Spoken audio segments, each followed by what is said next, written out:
Good evening, everybody. Rashida Strober here, the world's first and only dark-skinned activist, the designer, the creator, the inventor, the architect of the very first platform in history to fight to end what some people call colorism, but what I call darkism. The website is darkskinactivist.com. Once again, that's darkskinactivist.com, aka colorismactivist.com. You can go to my website and you can download a free ebook copy of my book entitled Darkism: 25 Ways Dark-Skinned People Are Discriminated Against. And on that note,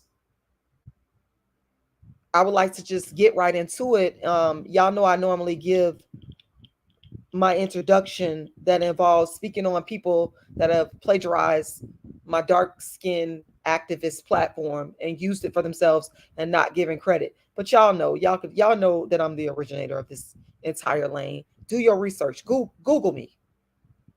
But I want to jump right into this whole Jason Whitlock comment to let y'all know that I've said this so many times that darkism can be inflicted by dark-skinned people. Dark skin on dark skin darkism. And listening to Jason Whitlock's commentary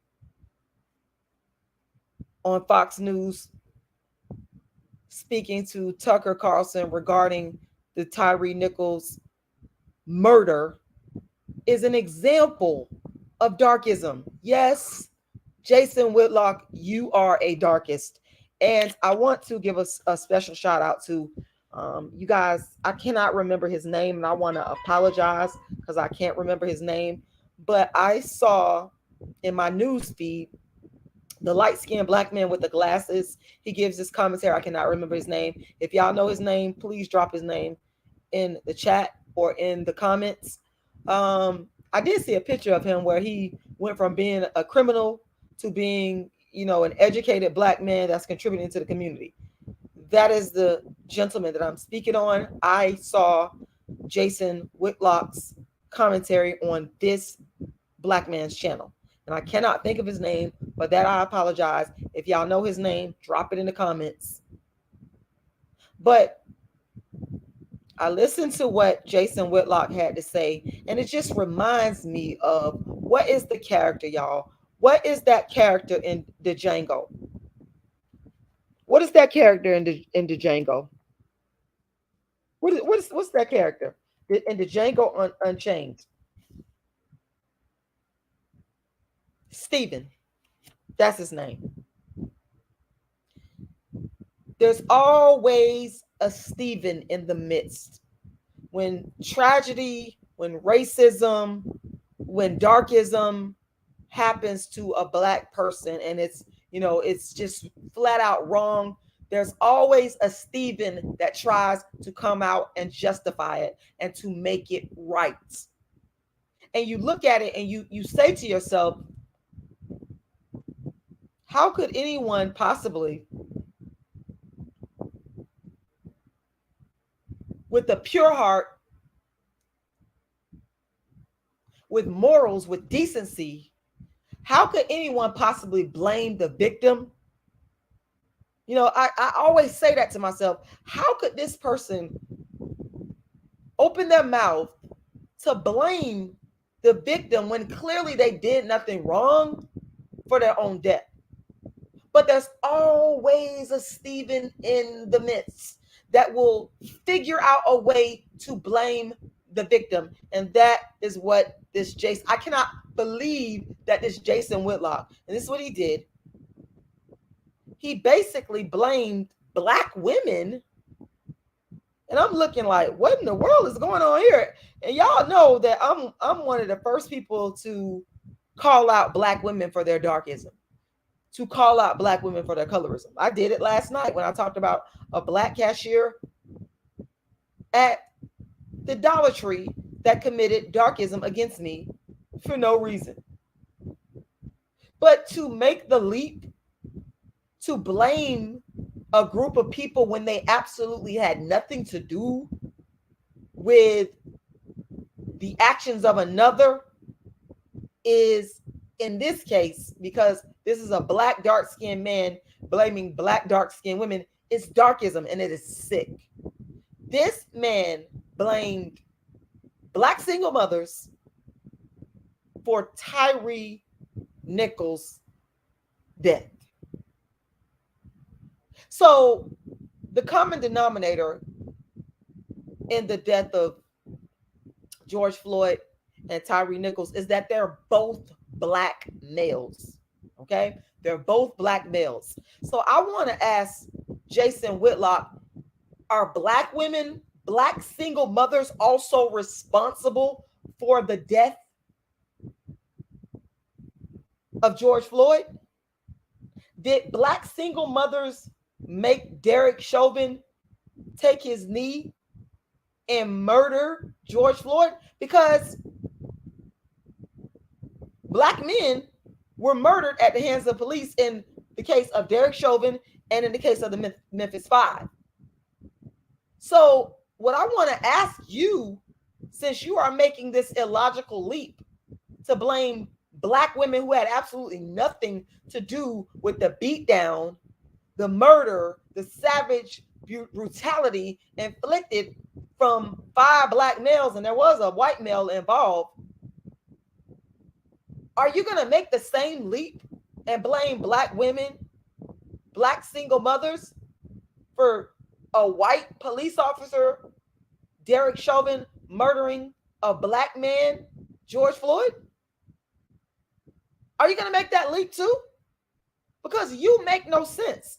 And what I'm seeing from you, and what is sad, is you are not holding these black men responsible.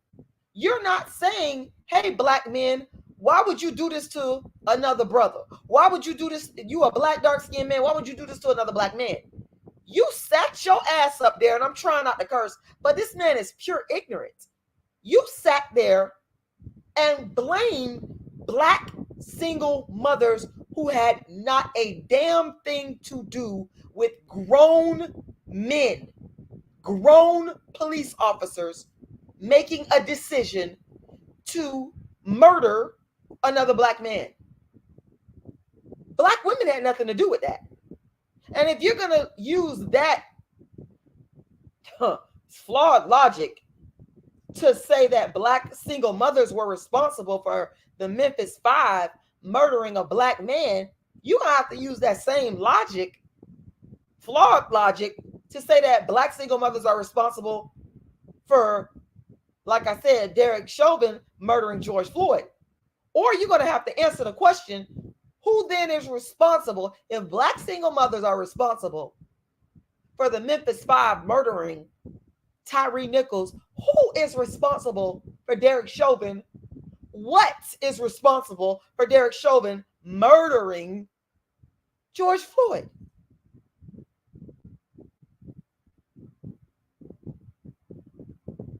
Explain.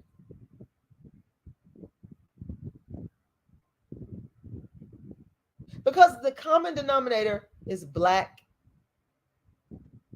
men. 2 black men have been murdered. That is the common denominator. So I need you to explain that away. I need your black ass. You sat your black ass up on that panel, Sambo, Stephen, and you blame black women.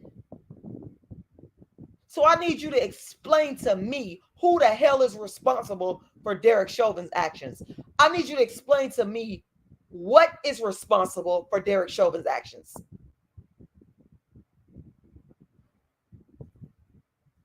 RASHIDA STROBER, the world's first and only dark-skinned activist.